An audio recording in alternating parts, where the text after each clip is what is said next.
कोपरगाव शहरातील कर्मवीर नगर परिसरात 2 दिवसांपूर्वी रात्री घडलेल्या चेन स्नॅचिंगच्या घटनेनंतर शहर पोलीस प्रशासन अधिक सतर्क झाल्याचं चित्र पाहायला मिळतं। त्याच पार्श्वभूमीवर आज 14 जुलै रोजी सायंकाळच्या सुमारास शहरातील महत्त्वाच्या ठिकाणी विशेष नाकेबंदी मोहीम राबवण्यात आली।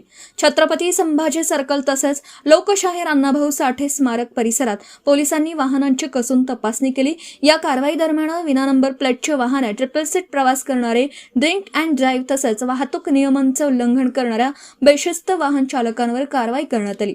शहरात कायदा आणि सुव्यवस्था अबाधित ठेवण्यासह गुन्हेगारीला आळा घालण्यासाठी ही मोहीम राबवण्यात येत असून या कारवाईमुळे कोपरगाव शहर पोलीस पुन्हा एकदा ॲक्शन मोडमध्ये आल्याचं नागरिकांमध्ये चर्चिलं जात आहे।